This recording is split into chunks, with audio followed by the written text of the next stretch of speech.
સુરેન્દ્રનગર જિલ્લામાં મધ્યાહન ભોજન યોજના મંડળ દ્વારા કલેક્ટરને લેખિતમાં રજૂઆત કરવામાં આવી છે। એનજીઓ પ્રથા નાબૂદ કરવા અને કેન્દ્રીય કિચન માટેની જમીન ફાળવવાની કાર્યવાહી સ્થગિત કરવાની માંગ સાથે પ્રમુખ લક્ષ્મણભાઈ ઉતેરિયા સહિતના લોકોએ આવેદનપત્ર પાઠવ્યું છે। ત્યારે રસોડાનું સંચાલન એક જ વ્યક્તિ કે સંસ્થાને આપવાની 3500 લોકો બેરોજગાર બનવાના એંધાણ છે। ત્યારે જેમાં કર્મચારીઓને એનજીઓ પ્રથા નાબૂદ કરવા અને કેન્દ્રીય કિચન માટેની જમીન ફાળવવાની કાર્યવાહી સ્થગિત કરવા માંગ કરવામાં આવી છે। 1984 થી ગુજરાત રાજ્યની અંદર મધ્યાહન ભોજન યોજના ચાલે છે।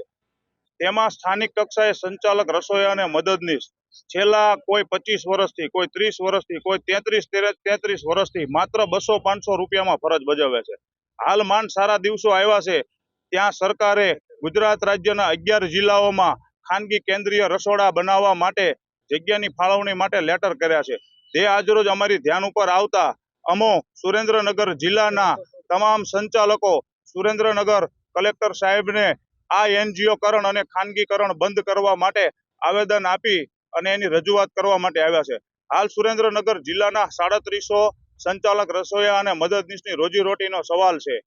સંચાલક રસોઈયા મદદનીશ સ્થાનિક કચેરીઓને પણ ઘણા બધા ઉપયોગી છે, જેમ કે શિક્ષણ બાબતે કોઈ કામગીરી હોય, કેવાયસીની કામગીરી હોય, આધાર કાર્ડની કામગીરી હોય, ચૂંટણી લક્ષી કોઈ કામગીરી હોય, તો તેમાં તમામ પ્રકારની સરકારી કામગીરીમાં સ્થાનિક કક્ષાએ સંચાલક ઉપયોગી છે। તો હાલ આ સરકાર દ્વારા જે ખાનગીકરણનું હથિયાર ઉગામવામાં આવ્યું છે તેનો અમે સખત વિરોધ કરીએ છીએ અને આગામી સમયમાં જો આ અમારી રજૂઆત ધ્યાને નહીં લેવામાં આવે તો ઉગ્રમાં ઉગ્ર રજૂઆત કરશું અને અન્ય બીજી સંસ્થાઓને અમારી સાથે જોડી અને કલેક્ટર કક્ષાએ પ્રતિક ધરણા અને ઉપવાસનો કાર્યક્રમ આપશું। રમાબેન ચતુરભાઈ છે, હું કેન્દ્ર નંબર 21 માં ફરજ બજાવું છું અને આ એનજીઓ ની જે રજૂઆત છે અને એમને લાવવાના છે એ બિલકુલ ખોટું છે। અમે કેટલા વર્ષથી નોકરી કરીએ છીએ સાહેબ, આની અંદર જ અમારું આખું ગુજરાન ચાલે છે અને અમે એમ કહીએ છીએ કે આ એનજીઓ નાબૂદ કરે અને જે ચાલે છે એ રીતે સરકાર અમને અમારો હક આપે। અને અત્યારે 500 રૂપિયામાં નોકરી કરતા હતા ત્યારથી અમે ચાલુ જ હતા અને અત્યારે માંડ પગાર વધારાની ને જોગવાઈ કરી છે, ત્યારે સાહેબ એનજીઓ લાવવાની આ બધી રજૂઆત કરે છે એ બિલકુલ ખોટી છે અને અમે આનો વિરોધ ઉઠાવીએ છીએ।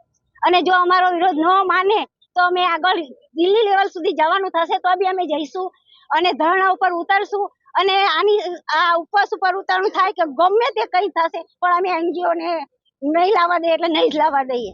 અને કેટલા કર્મચારીઓને સીધી અસર થશે?